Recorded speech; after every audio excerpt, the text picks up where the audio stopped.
We look ahead to the possibility, that I'm only saying the possibility, of Josh Taylor stepping back into the ring with the man widely thought to have beaten him last time out, Jack Catterall. We wonder if this will happen. Spencer, last week Simon and I were joined here in studio by top trainer Ben Davison, of course, who on that night was Josh Taylor's cornerman in the corner with Taylor.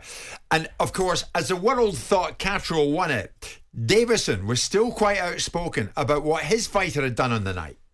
You know, I'm not going to sit here and say there's no way Jack Catterall won that fight. You know, it's a fight that could have gone either way, in my opinion, depending on what you're looking at. And I think that these people that have got all these opinions, pull out your scorecard.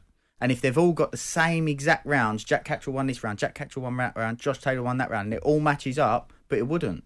If we picked 20 random people to score that fight, sat on their own, I guarantee you the rounds that they gave Jack and the rounds that they gave Josh would be different. What does that tell you?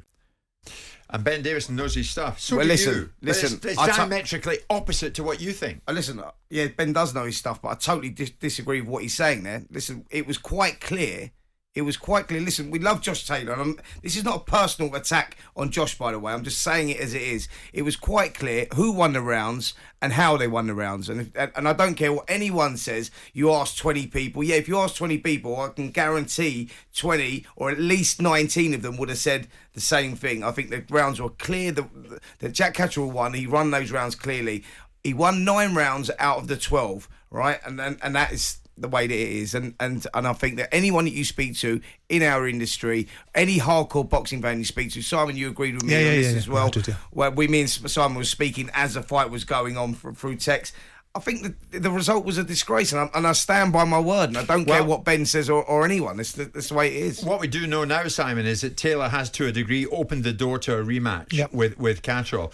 Having said that, what we don't approve of is happening, because Taylor and his family have been taking God knows how much abuse on social media. It's disgraceful, really. I mean, he's saying that I've never seen anything like it. The abuse Danielle and my little sister Finch have taken is ridiculous. He says when it gets to that, he says I've never experienced anything like it. It's very hard to take. Totally but yes, I'd like to give Jack a rematch so I can fill him in and perform at my best. Do you know what people have got to accept, Jim? That he's not in control of who's scoring the fight, Josh Taylor. And Josh Taylor is a lovely, lovely guy, and his fiancée Danielle's a lovely woman as well.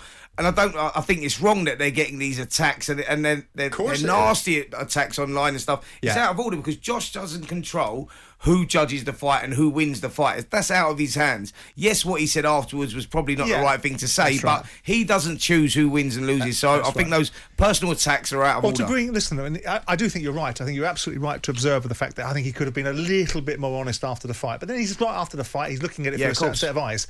But to take on his wife and his sister, come on, you know, it's what a kind liberty. of behaviour is that? It's a liberty. Exactly, it's a liberty. It's a liberty. Simon, a final word today from you and Spencer. Lee Selby announced his retirement. Yeah, what a contribution he's given to very boxing. Very much so. You know, tremendous career. Obviously, he will be remembered to some extent for the fight against Josh Warrington and how that brought 2 great fighters for all British fights. Yeah, but he had a great career. Oh, listen, he's one of the old school. And a nice kid as well. Old school, area title, English title, British title, Commonwealth, European, world. He's done it all. He's been a great servant to the sport, and I wish him a happy retirement. We do indeed. He's brilliant. Spencer, you've just said at my weight, if I was a boxer, and I'd love to be, I'd be light heavyweight. That would mean I'd fight someone like Joshua Buatsi, would it? Yes, or Canelo Alvarez, or Lyndon Arthur. I mean, Callum Johnson.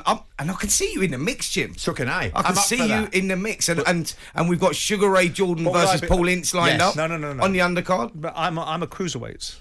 I'm about 14 stone, so I would be. Paul's a cruiser. I would be. If Bellew had come on today, he's ducked away from it. He needs to calm down. Yeah. But if I was on with Bellew, that's the sort of person I'd be dealing with. And I can see that as well because I think speed wins, and you're obviously very quick, light-footed. Thank you. Yeah, thank you. I pay money to watch that. Tony Bellew's listening to this lunchtime. Tony, he's just thrown down the gauntlet. Simon Jordan against you. What kind of stake are we talking about? I mean, obviously the reward would be huge for that. I'll bet.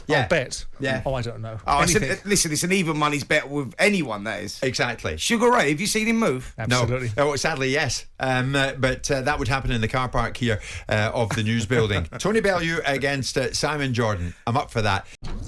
Jim White and Simon Jordan. Monday to Friday mornings from 10 on AM, on DAB, via the talkSPORT app and on your smart speaker. talkSPORT.